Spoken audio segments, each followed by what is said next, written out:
आज भाव योगी की भाव सागर सप्ताह का तीसरा दिन। सद्गुरुदेव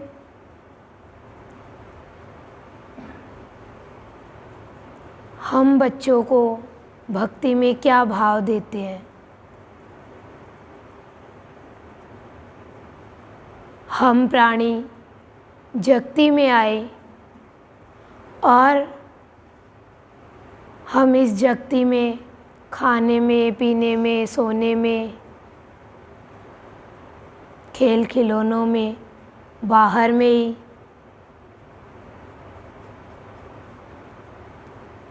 मस्ती में, मज़ा लेने में, इन्हीं में ही लग गए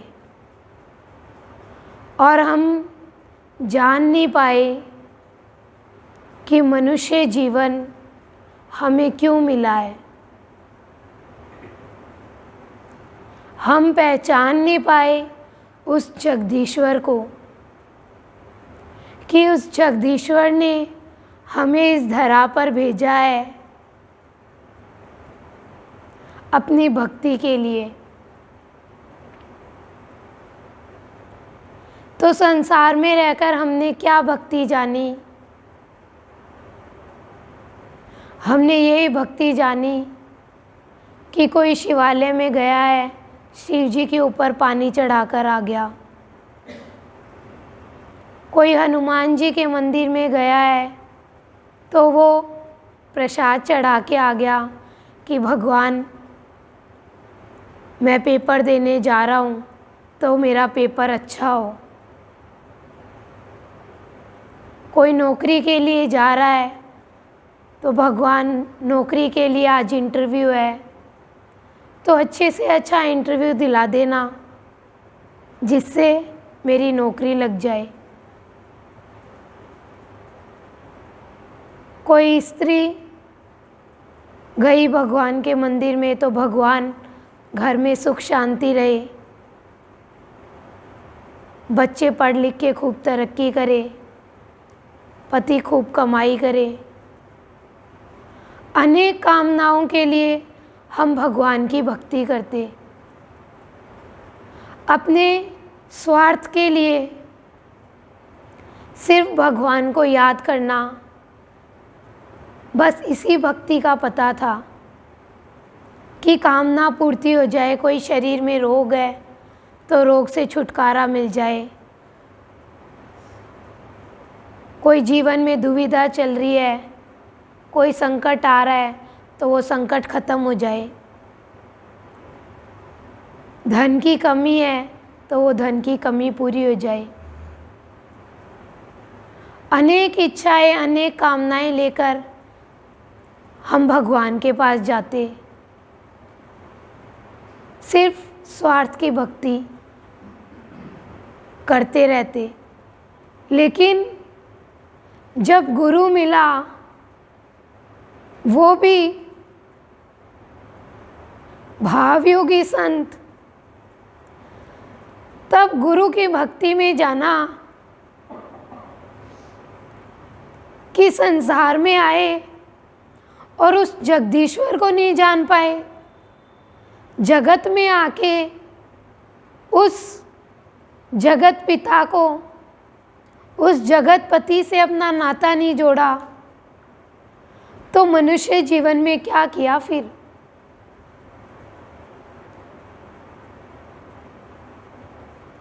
परमार्थ की भक्ति तो करी ही नहीं, परमार्थ के रास्ते पर चले ही नहीं,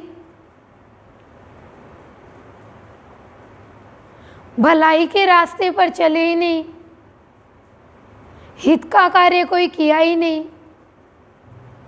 मनुष्य जीवन मिला तो ना खुद का कल्याण किया, ना किसी और का कल्याण किया भगवान की भक्ति करके।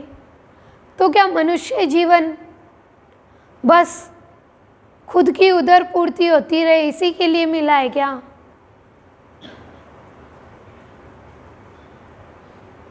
लेकिन गुरु भक्ति में गुरुदेव हम बच्चों से भक्ति करवाते हैं तो सबसे पहले गुरु हमारी कामना को ही शांत करते हैं, हमारी इच्छाओं को ही, जो सांसारिक इच्छाएं हैं उसी को ही गुरु भक्ति में जब प्राणी लग जाता है तो गुरु इच्छाएं ही सबसे पहले उसकी ख़त्म करते हैं। जो इच्छा उसको रुलाती है, जो इच्छाएं उसको जलाती है, जो इच्छाएं उसको भगवान तक पहुंचने में बाधा पहुंचाती है, वो सारी चाह है, वो सारी इच्छा गुरु खत्म कर देता है। फिर बाहर में कोई भी चाह है, कोई भी इच्छा ये नहीं रहती।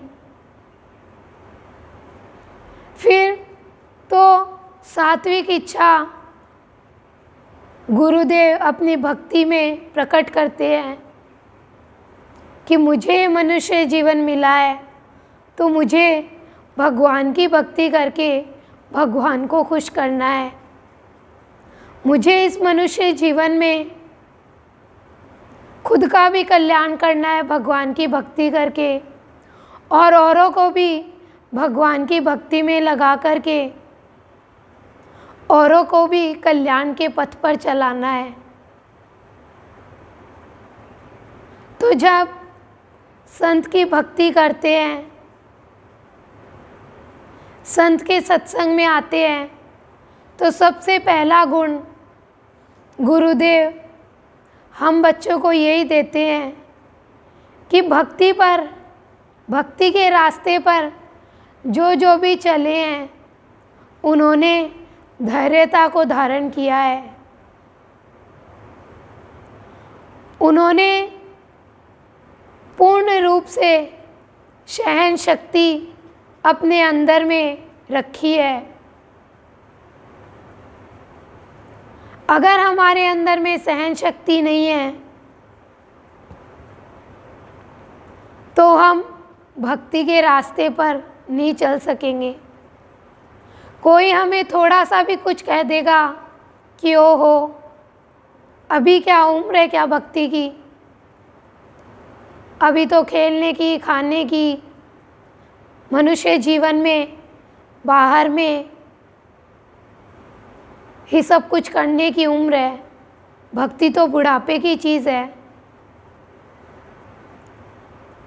थोड़ा सा हमें कोई कुछ कह देगा कि ओहो ये तो ज़्यादा ही ज्ञानी हो रही है, ये तो इनको तो कुछ सूझता ही नहीं है, सुबह शाम इनके तो सत्संग सत्संग सत्संग यही लगा रहता है, ये तो भक्ति में मीरा हो रही है, इतने में तो हमारी भक्ति ख़त्म। थोड़ा सा कोई मजाक उड़ा देगा तो हमारे अंदर में क्या होगा कि नहीं भक्ति नहीं करनी, सत्संग तो बूढ़ों का होता है, हम क्यों करें। मेरे ही जीवन काल का अनुभव है कि हम शुरू में जब सत्संग में लगे तो हम सत्संग में जाते, सत्संग करते, और जब स्कूल में थे तो हमारा एनएसएस का टूर गया झुंझुनू। फिर हमने वहाँ पर हमारे सद्गुरु का एक भजन सुनाया तो सबको बहुत अच्छा लगा। तो सबने पूछा, साथ वाले दोस्तों ने, कि आपने कहाँ से सुना ये, कहाँ से सीखा ये।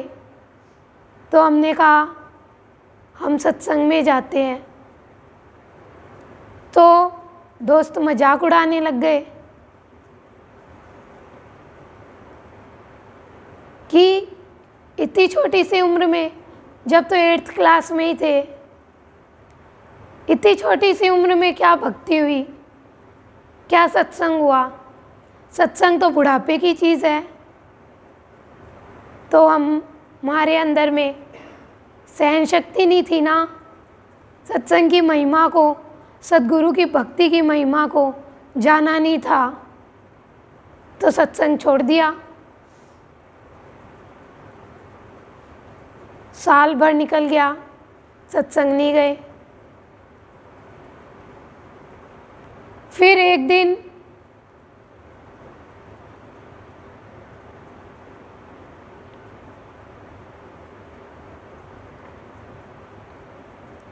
जीवन का प्रभात होने का समय आया।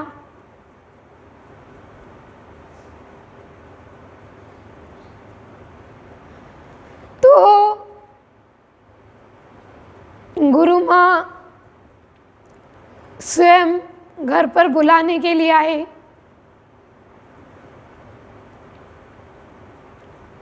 कि सत्संग क्यों नहीं आते? तो कहा कि नहीं, सत्संग तो बुड्ढों का होता है, हमारा थोड़ी है। तब गुरु माँ ने भाव दिया कि प्रहलाद तो 5 वर्ष का ही था, उसने छोटी सी उम्र में ही भगवान को पा लिया। ध्रुव तो छोटा सा ही था और उसने परमपिता की गोद पाली। तो कौन कहता है कि छोटी उम्र में भगवान को नहीं पा सकते?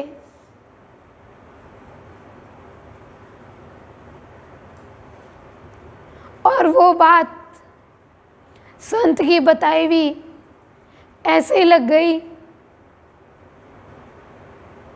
कि जाना अपने जीवन में कि गुरु भक्ति कितनी महान है, जहाँ पर हमें कुछ भी नहीं करना पड़ता। बाहर में हम कर्मकांड की भक्ति करते थे तो हम कैसे थाली सजा के ले जाते, फूल, चावल, रोली, कितनी सारी सामग्री लेकर जाते थे। गुरुदेव ने बताया है संतमणि में कि भगवान के पास आप चाहे चावल ले जाओ, फूल ले जाओ, माला ले जाओ, लेकिन ये उसको नहीं चाहिए। भगवान को चाहिए शुद्ध हृदय, शुद्ध भावना चाहिए उसको वस्तु नहीं चाहिए। वो तो खुद ही हम वस्तु देने वाला है। अब हम बहुत सारी वस्तुएं ले गए भगवान के पास में, लेकिन हृदय हमारा शुद्ध नहीं है, भावना हमारी शुद्ध नहीं है, तो हम भगवान को खुश नहीं कर सकते। और संत भक्ति में हमारा हृदय ही शुद्ध होता है। हमारी भावना ही गुरुदेव अपनी अमृत वाणी के द्वारा, अपने भाव के द्वारा शुद्ध करते हैं।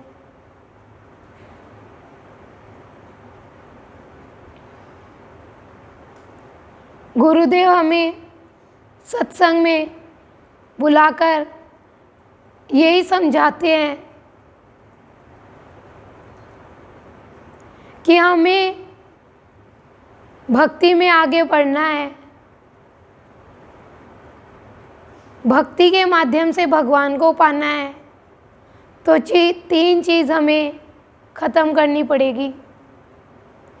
और वो 3 चीज़ क्या है जो भक्ति में बाधक बन जाती है, रुकावट पैदा कर देती है? वो 3 चीज़ है मान, लज्जा और भय। जब तक हमारे अंदर में मान का भाव रहेगा कि दुनिया मेरा सम्मान करे, मेरे को माने, तब तक हम भक्ति नहीं कर सकते। जब तक हमारे अंदर में शर्म का भाव रहेगा, तब तक भक्ति प्राप्त नहीं कर सकते। और जब तक भय रहेगा, तब तक भी भक्ति प्राप्त नहीं होगी। भक्ति प्राप्त करनी है तो मान, लज्जा, भय को हटाना ही होगा अपने गुरु से प्रार्थना करके। गुरुदेव की एक अमृत वाणी भी है ना, हे दिगंबर, ले अंबर, ले मान, ले लज्जा, ले भय, हमें तो तेरा ही रूप धारण करना है। तो जब हम गुरुदेव से प्रार्थना करेंगे कि गुरुदेव मान, लज्जा, भय का भय ख़त्म करो, मुझे तो भक्ति में आगे बढ़ना है, तब हमारे अंदर से ये तीनों चीज़ें हैं वो ख़त्म होगी। जिन ने भी भक्ति करी है, उनका लोगों ने इतना इतना अनादर किया है, इतना इतना उनको कष्ट पहुंचाया है, इतनी इतनी उनके जीवन में बाधाएं पहुंचाई है, उनको कलंकित भी किया है, लेकिन उनके अंदर में इतनी भक्ति की शक्ति कि उन्होंने भगवान को पा लिया।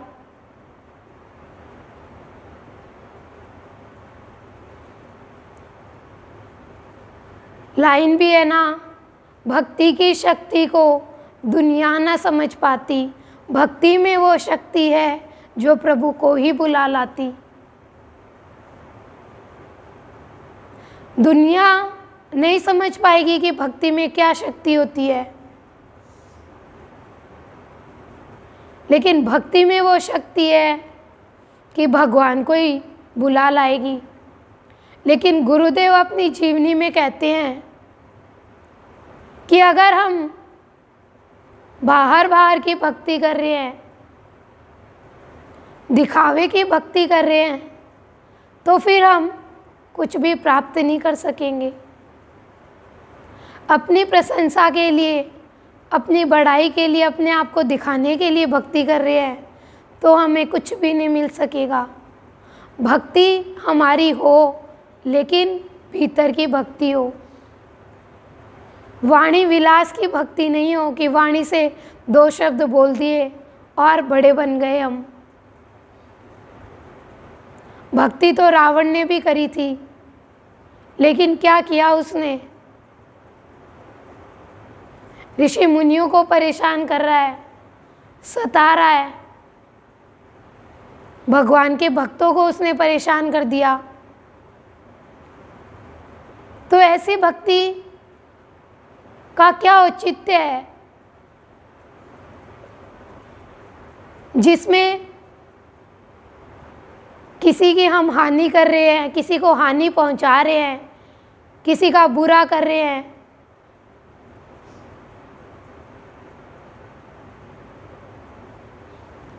सच्ची भक्ति तो वही है ना जिसमें प्राणी के अंदर में सबके लिए दया का भाव हो, सबके लिए प्रेम का भाव हो।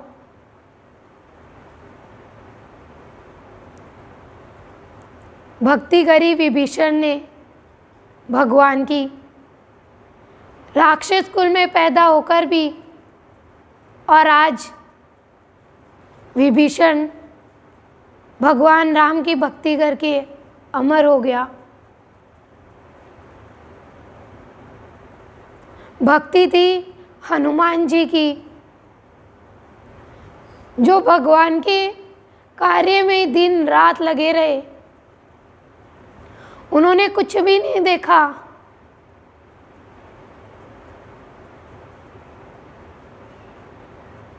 अपने भगवान के कार्य के लिए। तो भक्ति हमारी ऐसी हो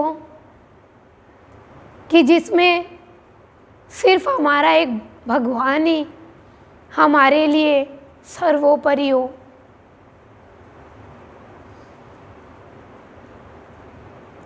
सुदामा ने भक्ति करी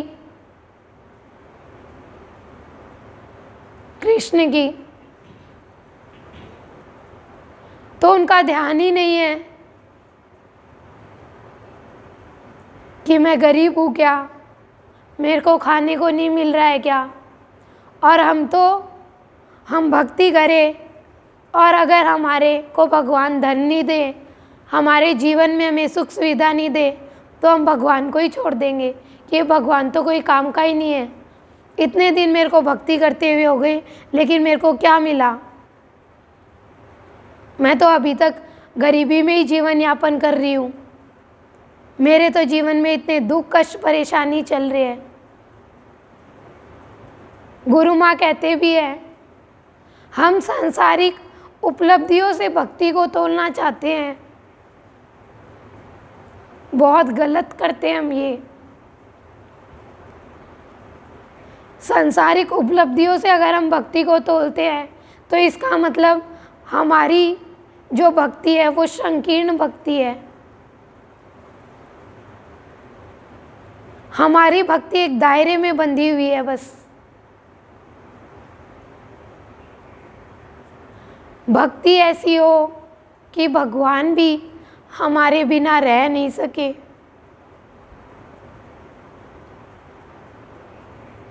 हम तो माला फेरते रहते हैं और मन हमारा कहीं का कहीं जाता रहता है।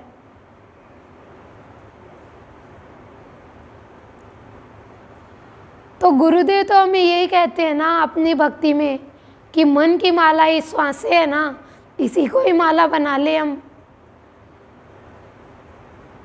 आते जाते श्वास में हमारे भगवान का नाम चलता रहे, ऐसी हमारी भक्ति हो जाए। भक्तों ने रो रो करके अपने भगवान को पुकारा है, तब कहीं भगवान उनको मिले हैं। भक्ति में जो लग जाता है ना, वो तो अपने भगवान के लिए ना दिन देखता है ना रात देखता है, ना गर्मी देखता है ना सर्दी देखता है, ना परिवार देखता है ना समाज देखता है। कुछ खाया तो ठीक, नहीं खाया तो ठीक।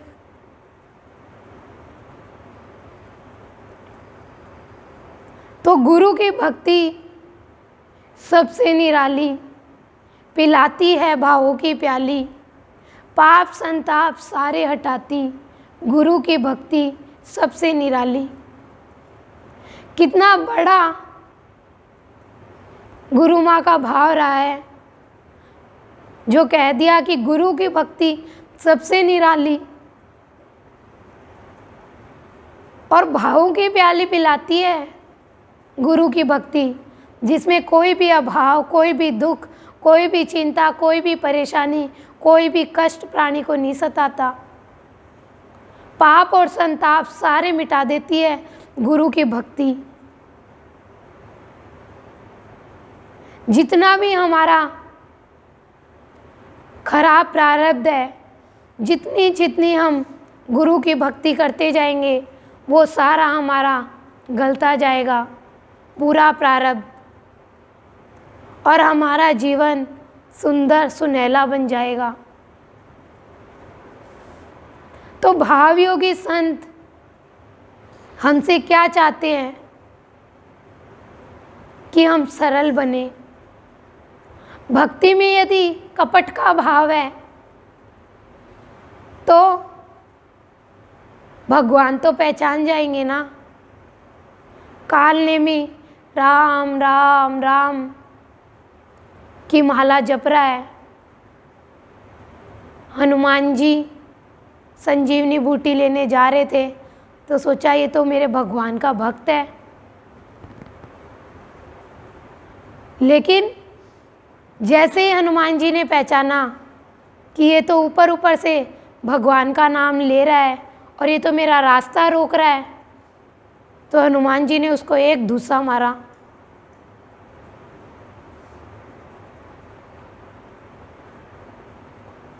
ये ऊपर ऊपर की भक्ति हमें भगवान तक नहीं पहुंचा सकेगी।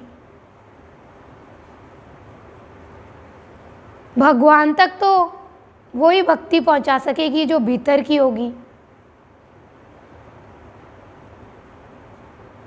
गुरुदेव ने संतमणि में बताया कि जो प्राणी गुरु की भक्ति करता है उसके जीवन में उसको मानसिक शांति मिलती है,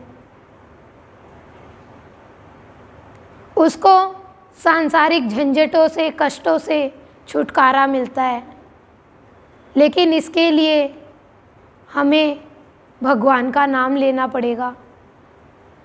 जितना जितना हम भावयोगी संत की असीम असीम जय जयकार करते जाएंगे, उतने उतने हमारे सारे सांसारिक बंधन हैं वो खुलते जाएंगे और हम भगवान के नज़दीक पहुंचते जाएंगे।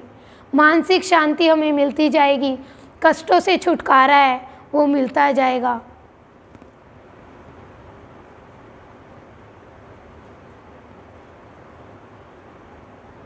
प्रहलाद ने भक्ति करी तो वो निर्भय हो गया। तो भक्ति हम ऐसी करें कि हम भी निर्भय हो जाए, किसी भी तरह का हमारे अंदर में डर का भाव ही नहीं रहे। भय तो हमें रोकता है ना आगे बढ़ने के लिए, कि दुनिया क्या कहेगी, परिवार वाले क्या कहेंगे, समाज क्या कहेगा।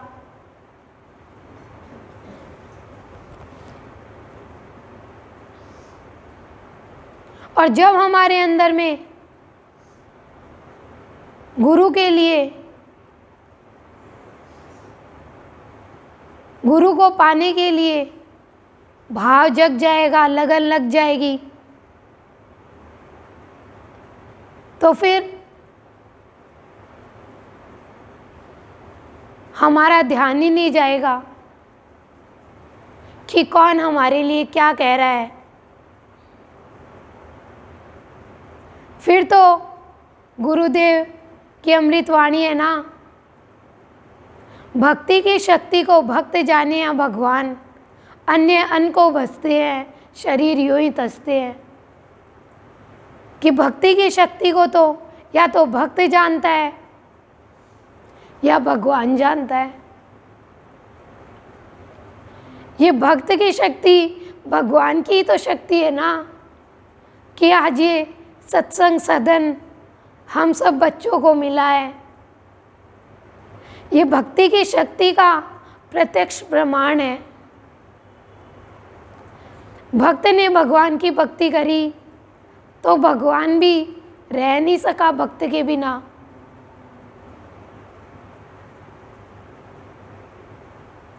तुरंत भगवान बन कर के आ गए अपने भक्त के लिए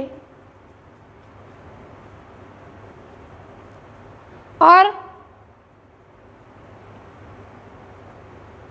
कह दिया ना, सहजो भाई ने, राम तजू पर गुरु ने बिसारू, गुरु के सम्मुख हरि को न निहारू।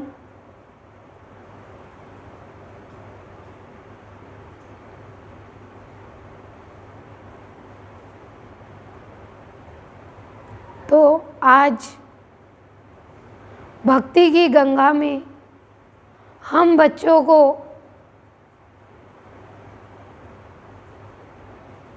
डूबकर सद्गुरुदेव के भाव में बहना है।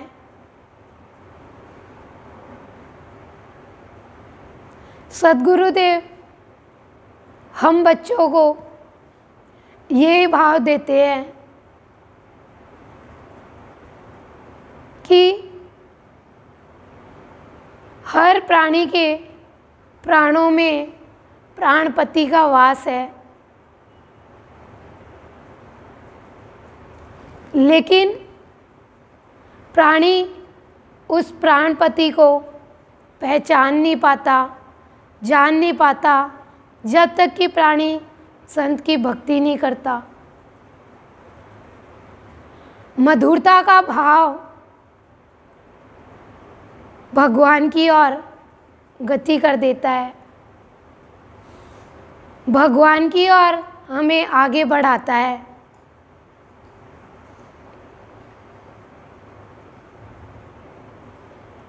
मधुरता का भाव नहीं है तो हम कभी भी आगे नहीं बढ़ पाएंगे और तभी हमारी स्थिति बनेगी भाव की स्थिति। जिस भाव की स्थिति में कोई भी भ्रांति है वो नहीं रहती है, प्राणी की शांति की स्थिति बन जाती है।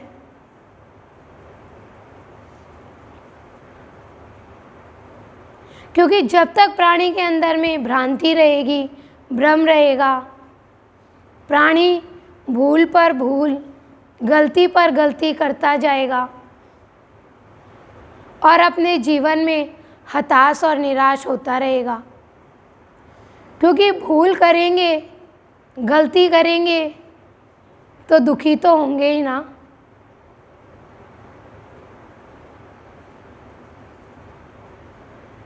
भावयोगी संत जिस बच्चे का हाथ पकड़ लेते हैं उस बच्चे की सारी चिंता का भार संत ले लेते हैं। तब वो बच्चा अपने जीवन में प्रसन्न और खुश रहता है हमेशा और अपने भगवान से यही प्रार्थना करता है कि भगवान आपने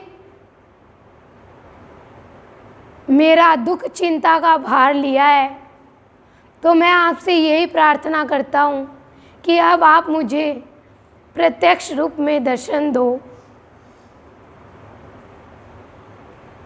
और प्रभु मेरे ऊपर हमेशा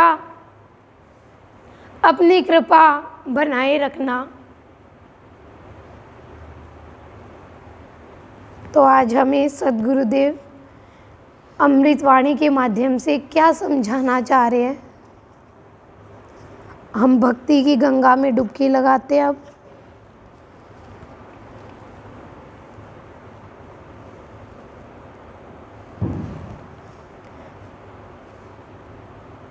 कह रहे हैं सद्गुरुदेव हम बच्चों को,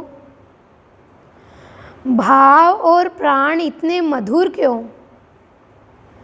प्राण स्थिति, भाव गति। अमृतवाणी है सद्गुरुदेव की, भाव और प्राण इतने मधुर क्यों? प्राण स्थिति, भाव गति। सद्गुरुदेव हमें अमृतवाणी में भाव दे रहे हैं कि भाव और प्राण इतने प्रिय क्यों है। अब प्राण का मतलब श्वास, प्राण वो परमात्मा,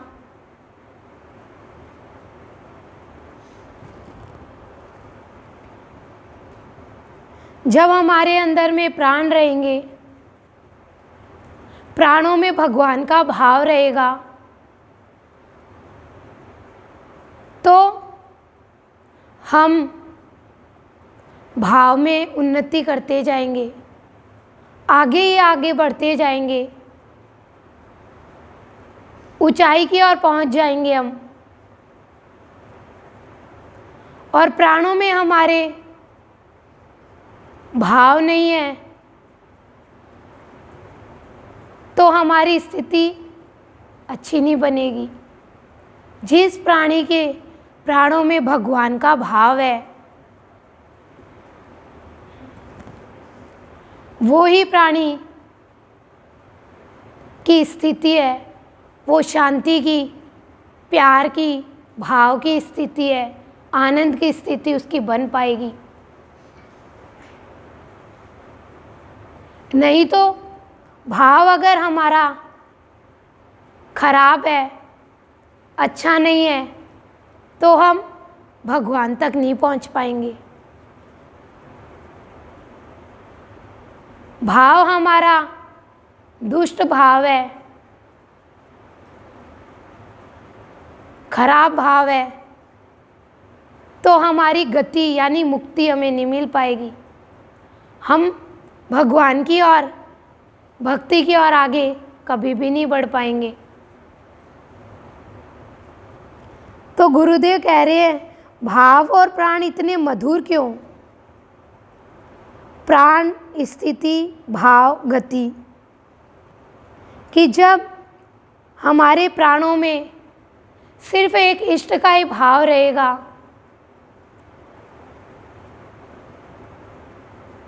तो फिर हमारी स्थिति है वो सुंदर बनेगी, अच्छी बनेगी, और नहीं तो हमारी स्थिति है वो कभी भी अच्छी नहीं बन पाएगी। तो अमृत वाणी है सद्गुरुदेव की, भाव और प्राण इतने मधुर क्यों? प्राण, स्थिति, भाव, गति, सबको अपने अपने प्राणों से प्यार है। एक बार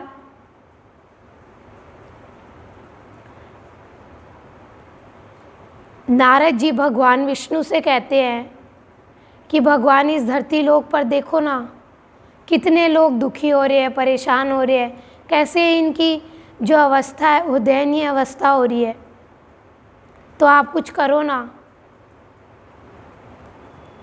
तो भगवान विष्णु कहते हैं कि नारद जी आप करो कुछ। तो फिर नारद जी धरती लोक पर आते हैं तो उनकी दृष्टि एक सूअर पर पड़ती है। तो वो सोचते हैं कि इसकी स्थिति थोड़ी अच्छी कर देते हैं। तो वो उसको और स्वर्ग लोक में ले जाने के लिए और ले जा रहे होते हैं। सूअर पूछता आप मुझे कहाँ ले जा रहे हो? बोले स्वर्ग में ले जा रहा हूँ। बोले वहाँ पे ऐसे नाली का पानी मिलेगा? मैं नाली के पानी में ही रहता हूँ, गंदगी में ही सोता हूँ, खाना पीना सब मिलेगा। बोले नहीं, इससे भी अच्छी चीज़ मिलेगी वहाँ पे ये सब कुछ ध्यान ही नहीं आएगा। बोले जब ऐसा ही है, ये जो मैं चीज़ चाह रहा हूँ वो मिल ही नहीं रही, वहाँ पे खाने पीने की चीज़ है और ये कीचड़ है, ये गंदगी है, तो मैं क्या करूँगा? नहीं जाना मेरे को, तो वापस धरती लोक पे ही छोड़ दो। तो भाव उसका ऐसा था, तो भगवान चाह रहे थे उसको देना, उसकी स्थिति अच्छी बनाना, लेकिन वो वहीं रह गया।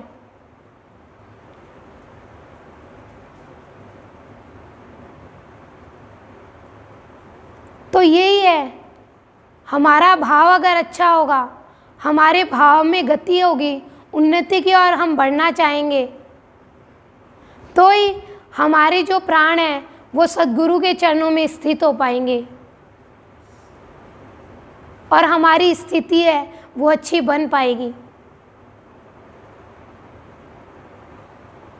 तो आगे कह रहे हैं सद्गुरुदेव, शांति की भ्रांति में न फंसा, तू मेरी ही है, भ्रांति की क्लांति को दूर कर। सद्गुरुदेव कह रहे हैं, शांति की भ्रांति में न फंसा, तू मेरी ही है, भ्रांति की क्लांति को दूर कर। कि हर एक प्राणी परमात्मा का अंश है, हम सब भगवान के अंश है, भगवान के आत्मज है हम सब। लेकिन शांति की भ्रांति में मत फंसा। भक्त कहता है अपने भगवान को कि भगवान मेरे को शांति की भ्रांति में मत फंसा, क्योंकि भ्रम ही है ना जो प्राणी को शांति में रहने नहीं देता। हमें क्या भ्रम है कि ये परिजन मेरे, ये दुनिया वाले मेरे हैं, ये संगी साथी मेरे हैं। तो हम प्राणी शांति की भ्रांति में फंस जाते हैं। भक्त लेकिन कहता है कि भ्रांति की क्लांति को दूर कर। भगवान, ये जो भ्रांति ने मेरे जीवन में क्लेश कर रखा है ना, इसको मेरे जीवन से दूर कर। जब मैं तेरा ही अंश हूँ तो मैं शांत स्वरूप तो हूँ ही ना। तू शांत स्वरूप है तो मैं भी शांत स्वरूप हूँ। तो मैं शांति की भ्रांति में क्यों फंसूँ? कि मुझे शांति मिले। हम सब चाहते हैं कि मेरे जीवन में सुख शांति हो। यानी शांति किस में है? सुख किस में है? शांति में है।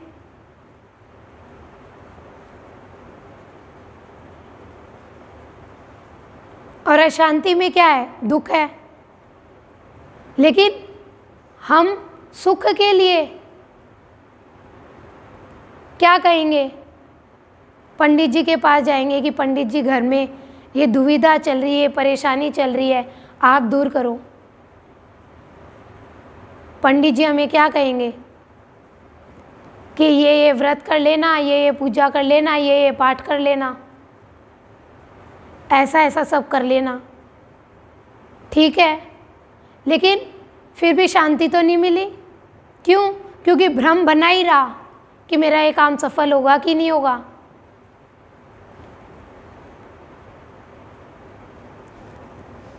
मेरा ये काम बनेगा कि नहीं बनेगा। तो शांति तो नहीं मिली ना हमें।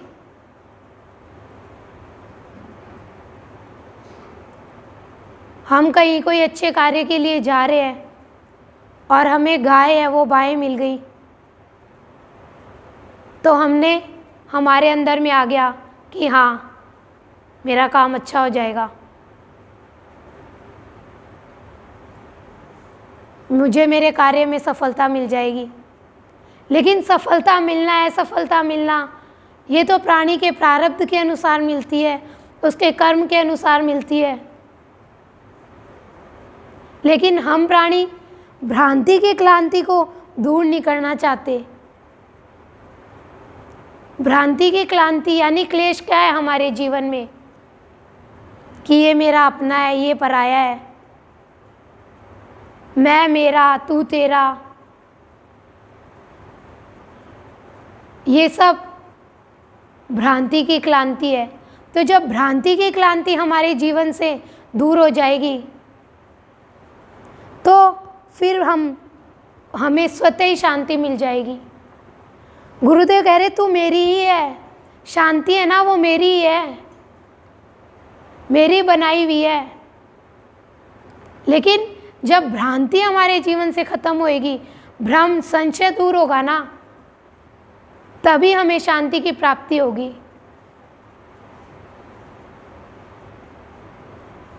दुर्योधन को भ्रांति हो गई कि मैं पांडवों का बिगाड़ दूंगा, मैं कुछ भी कर दूंगा। जो प्राणी ये जान लेता है कि सब कुछ भगवान की नज़र में हो रहा है, वो कभी भी अशांत नहीं होएगा, वो कभी भी भ्रम पैदा नहीं करेगा, अपने अंदर में संशय नहीं लेके आएगा। भगवान कहते हैं ना, संशय तो विनाश का कारण बन जाता है मनुष्य का। तो अमृत वाणी है सद्गुरुदेव की, शांति की भ्रांति में न फंसा। भक्त कह रहा है कि भगवान मुझे शांति की भ्रांति में न फंसा। जब मैं तेरा सत्संग कर रहा हूँ, जब मैं तेरी भक्ति कर रहा हूँ, तो मुझे शांति तो मिले ही मिलेगी। तो फिर मैं क्यों भ्रांति में जाऊं? तू तो मेरे जीवन में जो कारण है ना शांति प्राप्त नहीं करने का, उसको दूर कर दे बस तू तो अमृत वाणी है सद्गुरुदेव की, शांति की भ्रांति में न फंसा, तू मेरी ही है, भ्रांति की क्लांति को दूर कर।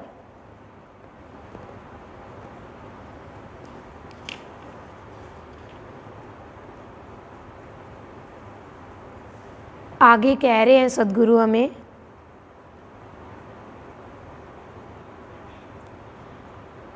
गिरधारी की यारी गिरी न उठा सके, तो यारी क्या गिरधारी क्या। अमृतवाणी है सद्गुरुदेव की, गिरधारी की यारी गिरी न उठा सके, तो यारी क्या गिरधारी क्या। सद्गुरुदेव हमें भाव दे रहे, कि हमने किन से यारी करी, किन को दोस्त बनाया। दुनिया वालों को, जो कभी हमें दुख में डाल देते हैं, कभी हमें परेशानी में डाल देते हैं, कभी हमारे जीवन में क्लेश उत्पन्न कर देते हैं, कभी हमारे जीवन में भ्रम पैदा कर देते हैं, कभी हमें अच्छे रास्ते से भटका देते हैं। उनसे यारी करी जो हमें उलझन में डाल देते हैं, हमारे जीवन को मृत्यु की ओर ले जाते हैं। तो कह रहे गिरधारी से यारी करें हम, जो हमारे जीवन में सच्ची यारी निभाए, सच्ची दोस्ती निभाए। भक्तों ने भगवान से यारी करी तो भगवान ने उनका सारा कष्ट है वो मिटा दिया। नरसिंह जी ने भगवान से यारी करी तो भगवान ने मायरा भर दिया नानी बाई का, धन की बरसात कर दी भगवान ने। तुलसीदास जी ने भगवान से यारी करी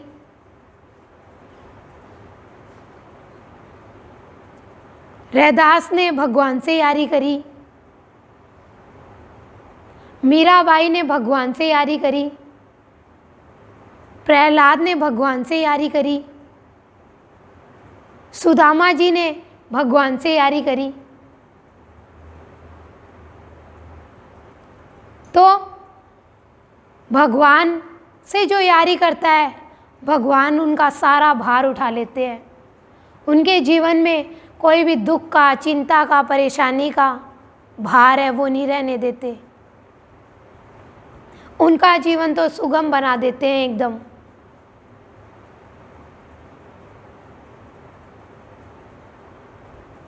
गोकुल वासियों ने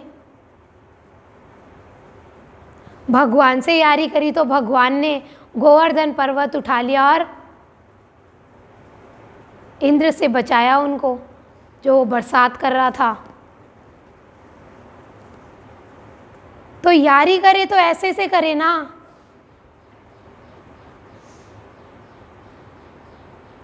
जो हमें कुछ प्राप्त हो सके, जिससे हम जीवन में आगे बढ़ सके। जिन जिन भक्तों ने भी सद्गुरु से यारी करी, उन्होंने अपने जीवन को सफल बनाया है।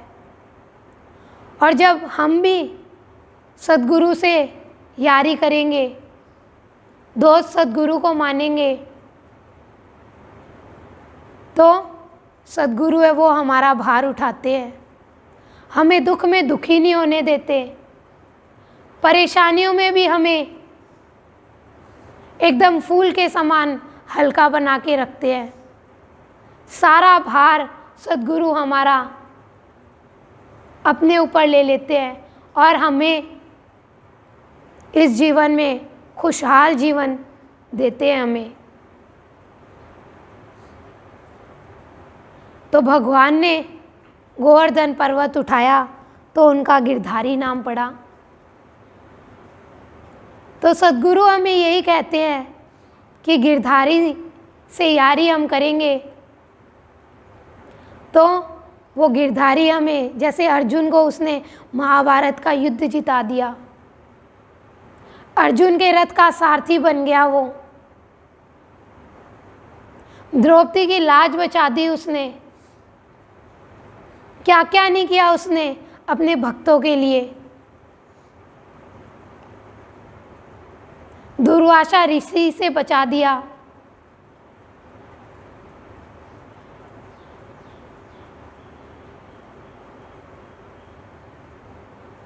और जब पांडवों को अज्ञातवास में कैसे रहना है छिपकर, ये युक्ति बता दी उसने। तो उस गिरधारी से यारी करी तो क्या हुआ, वो पग पग पर रास्ता दिखाता रहा पांडवों को, और यारी तो दुर्योधन ने भी करी थी। कितने महान महान लोगों से उसने यारी करी, लेकिन क्या हुआ? अपने जीवन में पराजित ही तो होकर रह गया ना। तो गुरुदेव हमें यही कह रहे हैं, गिरधारी की यारी गिरी न उठा सके तो यारी क्या, गिरधारी क्या। कि वो गिरधारी क्या जो हमें परिस्थितियों का सामना करना ना सिखा सके, तो वो हमें हर परिस्थिति का सामना करना सिखाता है। हर उलझन में से वो हमें निकालता है। सारा हमारे जीवन का भार है वो अपने ऊपर ले लेता है। ऐसा निराला है वो सद्गुरु, और ऐसी निराली है उस सद्गुरु की यारी। लेकिन फिर भी हम यारी दुनिया से ही करना चाहते हैं, तो हम हमारे जीवन में खुद ही असफल होकर रह जाएंगे और दुख में, चिंता में, परेशानी में, इसी में चले जाएंगे। तो अमृतवाणी है सद्गुरुदेव की, गिरधारी की यारी गिरी न उठा सके तो यारी क्या, गिरधारी क्या।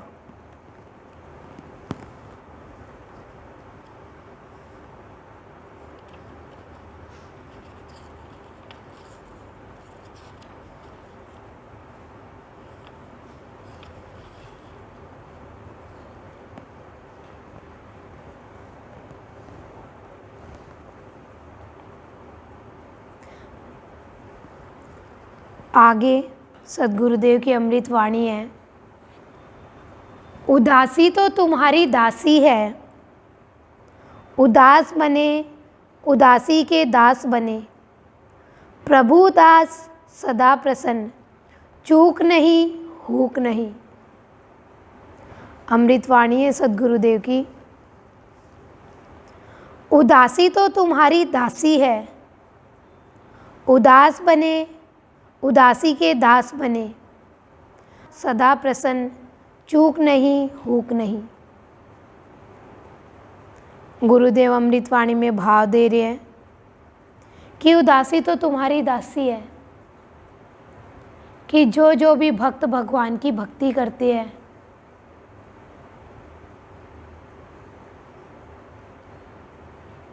उनकी दासी बन जाती है उदासी। तो वो कभी भी स्थितियों का दास नहीं बनते।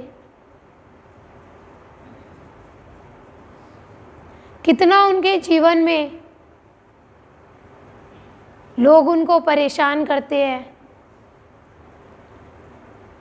उनकी भक्ति में बाधा पहुंचाते हैं, भगवान तक पहुंचने में अड़चने पैदा करते हैं, लेकिन वो कभी भी उदास नहीं होते, हताश नहीं होते अपने जीवन में।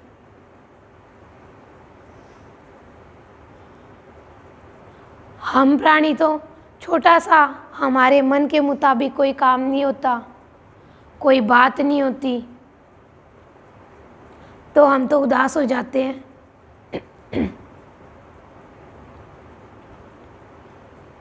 दुखी हो जाते हैं।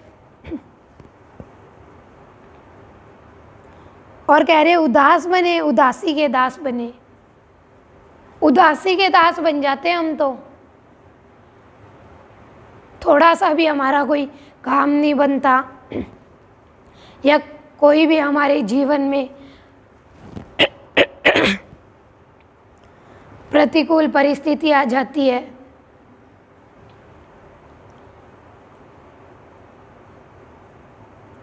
तो कह रहे प्रभु दास सदा प्रसन्न, कि जो भगवान का दास बन गया ना, वो सदा प्रसन्न रहता है। उससे छोटी सी भी कोई गलती नहीं होती है, छोटी सी भी कोई चूक नहीं होती है उससे।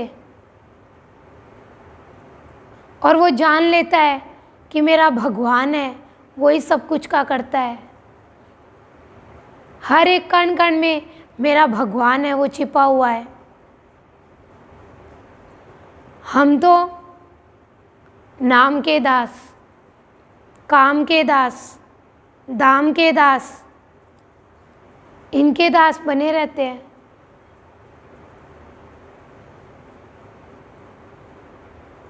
चाम के दास बने रहते हैं तो उदास तो होंगे ही ना,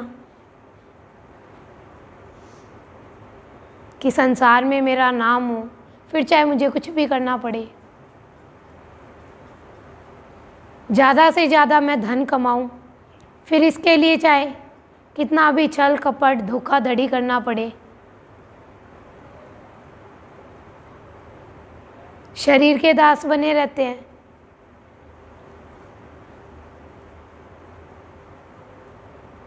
यानी काया के दास,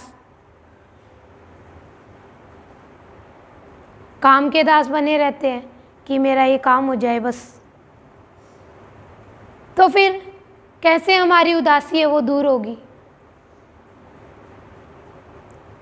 तो कह रहे हैं सद्गुरुदेव हमें कि प्रभु दास सदा प्रसन्न, कि भगवान का जो दास बन गया ना वो हमेशा प्रसन्नता के भाव में रहता है। वो कभी भी, आज सुबह ही सुना था ना गुरु माँ से, वो कभी भी अपना नाम, अपनी प्रशंसा, अपना सम्मान, अपना कुछ भी नहीं चाहता। वो तो अपने भगवान के चरणों में नतमस्तक रहता है कि भगवान, दास की कोई भी इच्छा नहीं है, जैसा आप चाहते हो वैसा मेरा जीवन है, मैं जीऊँ। जो आप चाह रहे हो वो मेरे जीवन में हो। क्योंकि जब दास बन जाता है ना तो फिर वो मालिक के मुताबिक ही चलता है। तो हमारा मालिक तो ये सद्गुरु है। जब हम इनके दास बन जाएंगे, इन्हीं के मुताबिक चलेंगे, तो फिर हम कभी भी उदासी के दास नहीं बनेंगे, क्योंकि सद्गुरु हमें कभी भी उदास होने ही नहीं देगा। हमेशा हमारे जीवन में प्रसन्नता है वो बरकरार रहेगी। क्यों? क्योंकि मालिक जो कहेगा हम वही कार्य करेंगे, उसी की रजा में हमें राजी होना आ जाएगा। तो चूक होगी नहीं ना, कोई गलती होगी नहीं।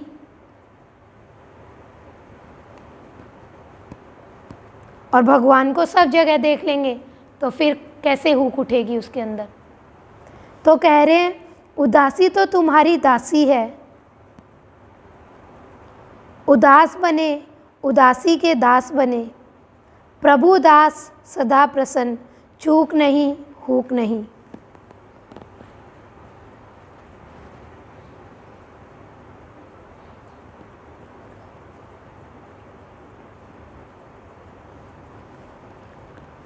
आगे अमृतवाणी है सद्गुरुदेव की। जाहिर हो जहर न बन, तेरी महर कहाँ जहर, फिर तो महर ही महर। अमृतवाणी है सद्गुरुदेव की। जाहिर हो जहर न बन, तेरी महर कहाँ जहर, फिर तो महर ही महर। कि जिस प्राणी पर भगवान की कृपा हो जाती है,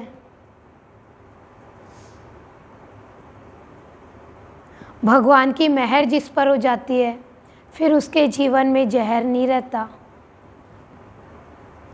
विकारों का, विषय वासना का कोई भी जहर उसके जीवन में उसको सताता नहीं है। लेकिन वो भगवान से कहता है कि भगवान जाहिर हो, प्रत्यक्ष रूप में दर्शन दे।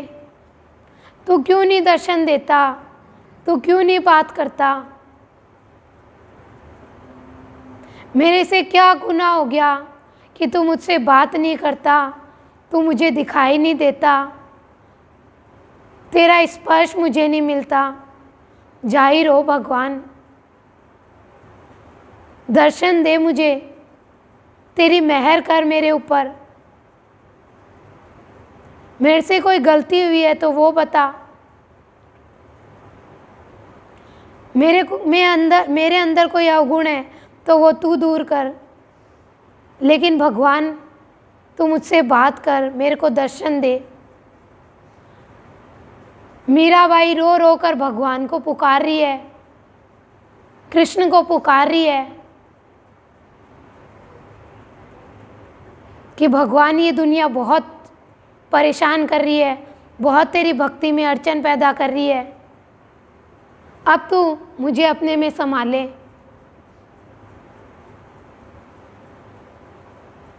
तो भगवान से रहा नहीं गया, भगवान जाहिर हो गए और मीरा को अपने में समा लिया।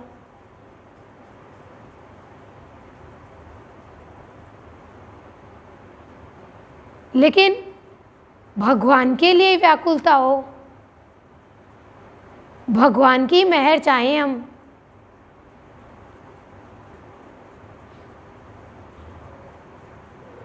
माता बनासा बाबा के लिए व्याकुल हो रही है,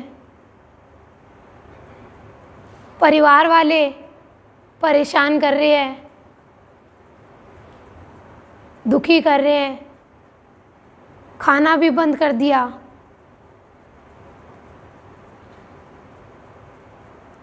बाबा से मिलने के लिए एकदम व्याकुल हो गई। जहर लग रहा उनको सब कुछ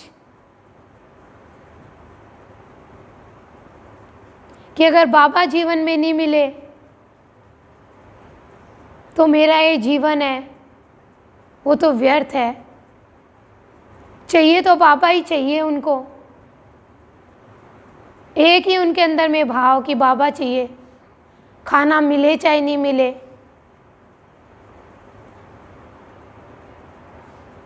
इतनी उनको प्रताड़ना दे रहे हैं, वो बाबा को पुकार रही है रो रो के कि बाबा आप ही मेरे भगवान हो,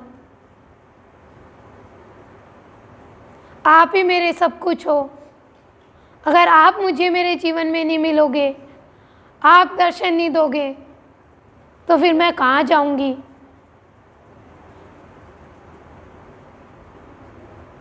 और बाबा उन पर मेहर करते हैं, जाते हैं उनके घर पर। लोग तो संतों को पहचानते नहीं ना, भक्तों की भक्ति को पहचानते नहीं ना। मई जून के महीने में और बाबा को गाय भैंस का जो ठान होता है उसमें रख देते हैं। बाबा अपने भक्त के लिए उसमें भी रहने को तैयार, टिन उसमें लगी रहती है लोहे की, लेकिन अपने भक्त के लिए बाबा उसमें रह रहे हैं। तो भक्त कहता है अपने भगवान से जाहिर हो, जहर न बन, कि भगवान ये दुनिया मेरे को खाने आ रही है, मेरे पीछे पड़ गई ये दुनिया और आप भी दर्शन नहीं देते, आप भी बात नहीं करते, तो अब मैं कहाँ जाऊँ। ऐसी भक्तों की स्थिति बन जाती है।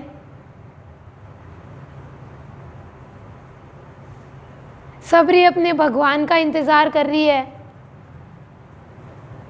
रो रही है वो अपने भगवान के लिए, तो भगवान को जाना पड़ा। तो गुरुदेव कह रहे हैं जाहिर हो, जहर न बन, तेरी मेहर कहाँ जहर, फिर तो मेहर ही मेहर, कि जिस पर भगवान की मेहर हो जाती है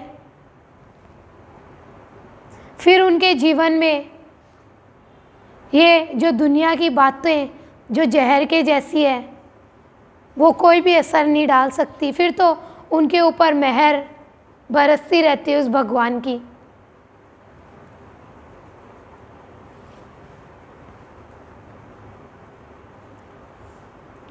तो आगे अमृतवाणी है सद्गुरुदेव की, भक्त के हृदय तख्त पर भगवान शोभा पाते हैं, कि भगवान खुद शोभायमान है, लेकिन भक्त का हृदय इतना विशाल होता है कि भगवान भी शोभा पाते हैं उस पे। अब कोई बहुत बड़ा सिंहासन है,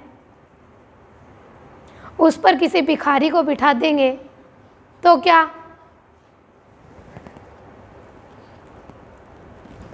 शोभा बढ़ेगी क्या? नहीं ना, उस पे तो राजा ही अच्छा लगेगा।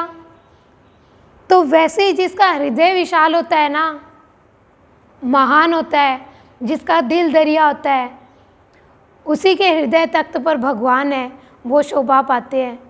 जैसे विष्णु भगवान के साथ में लक्ष्मी जी शोभा पाती है, राम जी के साथ में सीता शोभा पाती है।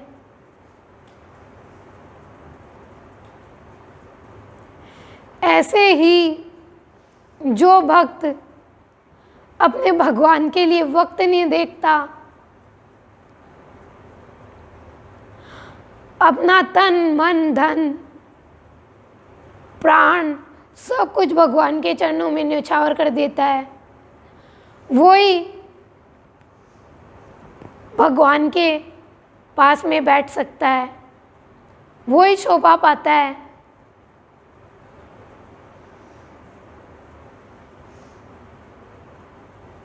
तो गुरुदेव की अमृत वाणी है, भक्त के हृदय तख्त पर भगवान शोभा पाते हैं, क्योंकि भक्त है वो सब कुछ अपने भगवान को मानता है, भगवान के लिए ही रोता है, भगवान के लिए ही जीता है।